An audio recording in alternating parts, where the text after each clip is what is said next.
invite. Thank you for having me as a keynote. It is my absolute pleasure to be here speaking and sharing with you so much that I've learned in the last 2 weeks. Honestly, when I was finishing off my university, I remember um, my vice president back then said, this is only start of your studies. And gosh, you finish your 4 years of studies. You think, gosh, do not tell me I'm only just starting. I'm finishing my education. But I am actually a lifelong learner. There's so much you can learn and pick up from meeting people, from attending these events, official, non-official. All these interactions count towards and and make us who we are today. But the experience I've had in last couple of weeks with United Nations, I honestly have met so many incredible women that I kept saying to myself, are these real women? Do they exist? They were so amazing at what they were doing, and they continue to do as well. So, hi everyone. I'm the VivaCoach. I'm life coach for women and business coach for all. In real life, I have years on years beyond of experience of working as a professional in management consulting, goes beyond sort of plus 20 years. And in doing so, I've also actually set up my own businesses in real world. So I'm a female founder. I'm also someone who takes huge sort of passion in empowering women. I have been brought up by a single mom. I lost my dad when I was quite young. A strong female figure in my life from very young age. And I've seen the power that can sort of translate into you as a young person. And I now that I'm at that point in my life, able to give that back to my own sort of community and young women around me, I want to do more and more of that. So my professional world, my corporate world, my businesses, my sort of, female empowerment piece all comes together in Metaverse as the VivaCoach experience. And I provide coaching services to women, but also business coaching to all, like Paige was saying before. But today I actually want to talk more about my experience, like I've said, from recent United Nations delegate piece. So I was recently selected as United Nations Women UK delegate. And United Nations, I think everyone's well aware of. It's a really well-known organization. CSW is perhaps something that I want to share a little bit more about. So CSW, United Nations CSW. CSW is Commission of Status of Women. It was set long time ago, actually. It was set, it began in 1946. And I was actually days after General Assembly's inaugural meeting heard by the former US First Lady Eleanor Roosevelt and part of the country's delegation that read an open letter to address the women of the world. From there, the CSW have been going on every year, and they have a very clear purpose. They do three core things. They promote women's rights, they document the reality of women's lives throughout the world, and they shape global standards on gender equality and empowerment of women. And that is a huge task to take on board. And CSW have been doing that by actually coming together once a year. So the United Nations CSW Gender Equality Conference is the biggest gender gathering of the year globally. So it's a very big event that happens. It brings together the member states. So all the United Nations member states, so US, UK, of course, part of that. Europe and so many other member states. It brings together grassroots organizations, it brings together NGOs, it brings together delegates. And what happens is they have a theme every year. And the theme for this year was accelerating the achievements of gender equality and the empowerment of all women and girls by addressing poverty and strengthening institutions and financing with a gender perspective. And that's a really important ask, actually. And almost, if you think about it, they were looking at two polar ends: poverty, financial investment. The two sort of, if you think about it. So actually, this year's conference Oh, wow. I've sat through debates where you'll be amazed to what countries were saying they want to sign up to and others saying they don't want to sign up to. And I'll give you a quick example. They wanted to define family as a woman married to a man with kids. There's so much issue with that. And I'm so glad with all the discussions that we held, that definition did not go ahead. So family, imagine someone who's a single parent. Are they not a family? Imagine a woman who may adopt a child. Are they not a family? Imagine someone who may have been raped and then ends up conceiving a child and then decides to keep that as her own family. Are they not a family? So it's little things like this, all the way to institutionalized biases and diversity issues that were discussed. So you can imagine it was very, very intense 2 weeks that we had. Now, we are here to celebrate women, but please let me just share with you, there's a reason why CSW comes together every year, and there's some facts that really hit me hard, actually, this year as I've gone through this. Not a single country in the whole wide world has actually achieved gender equality. That's quite sad. I thought when I first heard that, I was like, whoa, that is really sad. And they're not close to it neither, by the way. Over 380 million women and girls are living in extreme poverty. Over 1.2 billion women and girls live in places where safe access to abortion is restricted. 12 million girls under age of 18 are married each year. 12 million. Wow. 130 million girls remain out of school worldwide. There's a lot of work to be done here, and that's exactly why CSW is so important to come together every year. And women shoulders billions of hours of unpaid childcare globally. It could take another 266 years to remove discriminatory laws for women and girls. And women earns just 77 cents for every dollar that men earn.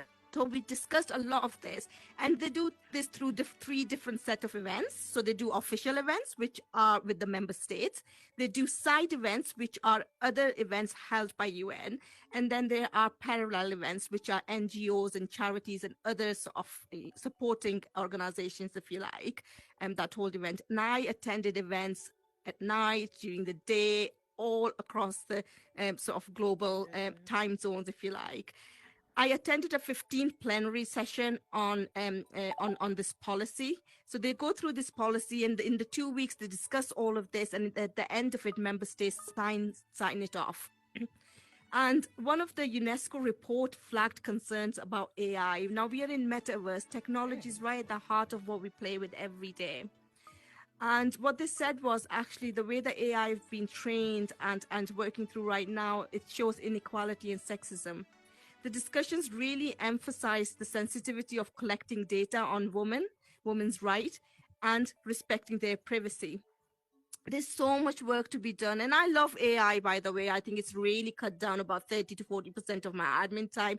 I use it every day. So, AI, hooray. But I think it's so important. How are we training this AI? I was actually using a couple of different image producing AIs yesterday just to test this out. And I put in there to say, give me an image of a woman and a man in engineering. And it brought up white woman, white man in engineering. She wasn't wearing a hard hat. He was wearing a hard hat. She was wearing a shirt and a trouser. He was in a uniform. This is the kind of data input that's going into these AIs. I then said, actually, give me a diverse. So I just added another layer to it. And I said, give me a diverse version of this same. And it gave me black woman in engineering. But again, the features were these perfect features, that whole body shape that was there. The hair was sort of flying out of her hard hat. And I'm thinking, that's not even when I'm washing dishes at home, I want to put my hair up. I don't want it flying out. So, it just goes to show how much of data learning and training needs to happen with AI. And that session from UNESCO was amazing. They really went for it, and they criticized and they looked through different things. But the good news is we know that the EU Artificial Intelligence Act has been passed, and the Council of Europe has also passed AI Convention. So it's good that all that's coming through, because that'll really help us with the tech as we move forward. I also attended a side event that talked about equality in STEM industries. And they were talking about strategies about how can we do this. And you'll be surprised, there was actually no groundbreaking stuff in there. But actually the reason for that is because we're still not doing enough of basics. We need to get the education out there. We need to get people interested, our young women interested in STEM, and not feel fear to be in a room full of men when they're in engineering. Or and you know, Paige was saying you can be anything you want. You want to be an astronaut. If you're the only girl in the whole class full of boys, that is okay. And that's the kind of confidence we want to pass on to our girls. So that event was really, really interesting as well, I thought. I can go on with all the different meetings that I attended, but let me just share with you some of the key actions that have started to come through from that. Policy and law commitment. There is the idea around dismantling discriminatory financial practices that hinder the financial independence of women.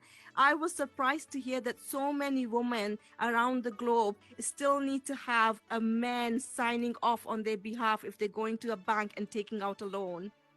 And I'm so privileged here in the UK to then just walk into a bank, sign a piece of paper if I wanted to take a loan out. And I'm so proud to be a female founder that I am today. But now I reflect back and think, actually, so many things were actually privileges for me here, whereas that is not the case across the globe. And I want to be part of making that change and ensuring that financial policies that are put out there are actually friendly and are actually bringing the diversity that we want through the doors of venture capital banks, through the doors of those investors, through the doors of independent investments, all of that. And we are part of that community. We invest time and money into each other. And I think we need to continue to do more and more of that. We need to talk to others as well. I can see a couple of men in our audiences today, and I can't tell you how happy I am to see you guys, because allyship is so, so important. We can't keep preaching to our own selves. We need our allies with us, standing next to us. When I talk to my daughter about empowerment and female empowerment and the fact that she can achieve whatever she wants and thinks of, even for a penny, then she can go out and do this. I also have same conversations about how hard that can be with my son for a female. So he understands the challenges that perhaps his sister's going to go through, and be there to hold her hand and go, I am your ally. It's so important to have that. I had that from my dad. I had him for a short part of my life, but I remember my dad sort of, really empowering my mom and saying, you've taken some time out for kids, but go out. Why don't you go and get your master's done? Why don't you go out and sort of, do what you want to do? I saw that in my life, and I was privileged that I had that kind of male presence in my life. My husband is the same, and my son is growing out to be this absolutely wonderful man who really appreciates, respects women, and realizes that actually we do make half of this world. And that is the very important bit. This is not a charity act. Helping, supporting female empowerment is not a charity act. It is actually a human right. We make half of this world, so shouldn't we have the same rights as what our male counterparts do as well? It's really important to really wear that as pride and not have that imposter syndrome that often we can wear on our heads as we go out in our professional lives, as we go out and open that door to a boardroom to sit on that table, knowing that you're probably the only one if you have entered that door. Have that confidence and wear it with pride. There was a report from McKinsey actually that said the majority of Metaverse leadership roles are currently held by men. And this is despite the fact that women spend more time on the platform as Metaverse than men do. That really surprised me too. Why is that the case then? And I think there's so much to do here in the tech sector. I was thinking Metaverse, how do we do that? But look, we're already doing it. hats off to Paige for bringing this community together, because this is exactly how you start this. You come together as a powerful collective. You uplift each other. You support each other. If one is fallen, you pick her hand up and you lift her up and you give her all the love that she needs to go on and keep going. And that's super important for us, all of us, to do at all times. Right. So we know that the closing the gap is going to be a super important. It's not going to happen overnight, and I'm okay with that. I'm absolutely okay with that. I just want it to be at the right trajectory. I want it to be an upward trend, and I can see that we are already on that with being here today and celebrating each other. The fact is, when more women work, economies grow. Women's economic empowerment boosts productivity, and it increases economic diversification and income equality, in addition to other positive development outcomes as well. I know the fact that I went to university means that my daughter can look up to me and think, I can do this too. And this is important. So keep at it and keep at it. How am I doing with time? Are we all good? Awesome. Good stuff. Right. Look, some of the stuff that's coming through is, and Paige, you're already doing this, all of you, there's so many women that I know here, Leo, Arts, Sans. I'm looking in the audience. I can literally call all of your names out. I have had one-on-one conversations, and I know you're already doing so much of this. But what they've landed on is that we need to do more education and skill development. Let's do that. If I know something that you guys think you can benefit from, come and ask me. I want to be able to share that knowledge. I want to be able to sort of, share that learning so that we all grow together.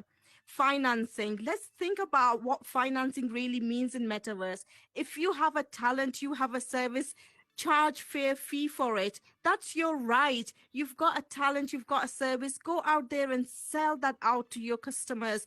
That shows and proves that women are adding value and delivering impact. Don't be shy of that. That is a business mindset. Let's not, remove ourselves away from that.